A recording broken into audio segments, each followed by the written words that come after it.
Margaret O'Sullivan had spent 3 weeks cleaning out her late grandmother's house in Salem, Massachusetts, when one September afternoon, she found a family portrait hidden behind a stack of old books in the attic. The dim light from a dusty window illuminated the pale brown photograph, and when she lifted it, Margaret saw before her a seemingly ordinary scene, a family sitting for a traditional photograph in 1915. The stern father in a black suit stood behind the mother, holding the baby in an elaborate christening gown. 2 other children, a boy and a girl, stood beside him. The Victorian clothes, the solemn poses. All were true to the standards of a professional family photographer at the turn of the century. But Margaret remembered what her grandmother had said years before. This was the photograph that broke our family's heart. When she tried to ask for more details, her grandmother kept changing the subject, her eyes distant and heavy with sadness. Now that she looked closely, Margaret began to understand why.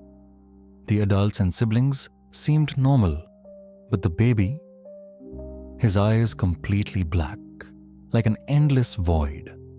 Not the deep brown often seen in old photos, but an inexplicable darkness. She turned the photo over and saw the faint inscription, Whitmore family, October 1915, Little Thomas, our little angel. Beneath it, another handwriting added, born with the mystery of God loved beyond measure. Thomas, according to the family records Margaret had searched, should have been her second great-grandfather, but his name had never appeared on the family tree, had never been told a single story. Had Thomas Whitmore been completely erased from the family history? Margaret felt a chill run down her spine as she looked at the photo. Those pitch-black eyes, the forced smiles of her parents, all told a tragedy, far beyond the pain of losing a newborn. The next day, she took the photograph to the Salem Historical Society, carefully wrapped in acid-proof paper, hoping that historians could explain the mystery. The head archivist, Dr. Patricia Henley, a woman in her 60s whose career included researching Salem's medical and social history, looked at it immediately. "It's remarkable," she said, removing her reading glasses. "I've seen similar cases in medical journals from the early 20th century. This child was born with an extremely serious eye condition." Margaret was stunned. "You recognize this condition?" Dr. Henley nodded, his eyes professional. "The jet black eyes suggest bilateral anophthalmia, no pupil, or perhaps a prosthetic. In 1915, medical science was very limited." She led Margaret into her study and pulled out thick volumes of early 20th century medical books. The Whitmore family, one of Salem's most prominent families, was facing a medical and social tragedy at the same time. A child born with a severe deformity was not only a health challenge, but also a burden of social stigma. Dr. Henley opened a file of medical journals from Massachusetts General Hospital, 1915, presenting a study by Dr. Harold Pierce, a Boston ophthalmologist. Many children were born without eye structures at all, with only rudimentary eye sockets or crude prosthetic devices that looked like solid black masses. Margaret looked at the medical drawings and gradually understood that the Whitmore family had faced a profound pain that no one could have prepared for. Mr. Henley explained, "In 1915, wealthy families often hid children with deformities. Social stigma was too great and medicine was too primitive." She then brought up the diary of Dr. Samuel Morrison, a prominent family physician in Salem. The entries from September 1915, shortly after Thomas was born, were both accurate and sympathetic. 15/9, 1915. Assisted delivery of Thomas Whitmore. The child was born completely without eyes, with only rudimentary eye sockets.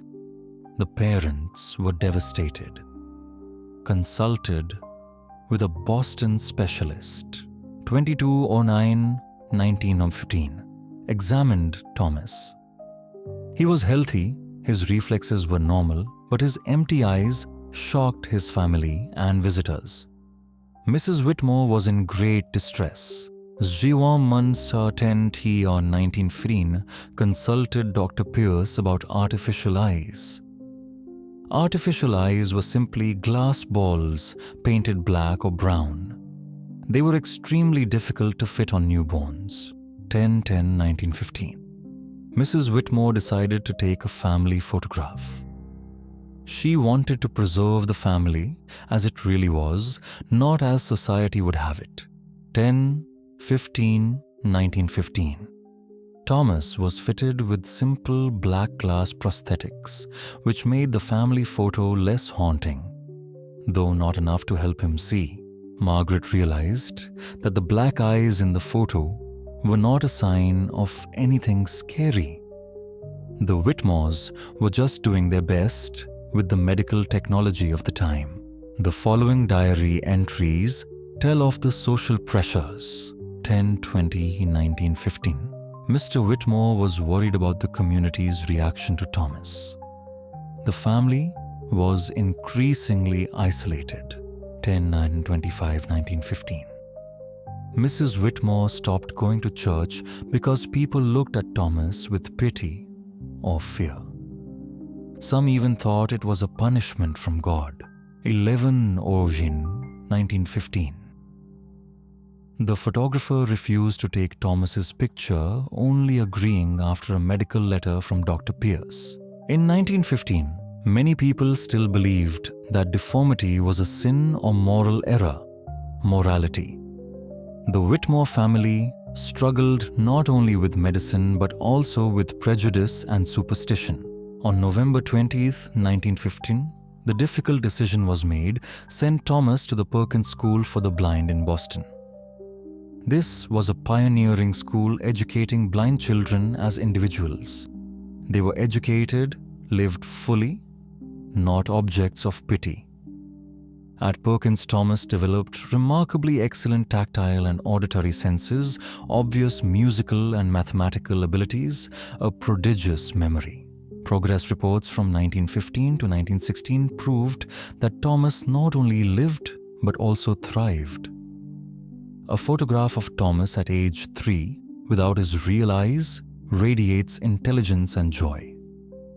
Thomas later became a renowned piano tuner, married, had children, and lived until 1978, a full life that the Whitmore family had thought had ended when he was a child.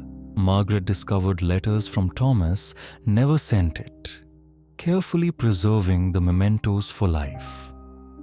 Dear parents, I do not hate you. Your decision in 1915 was the right one.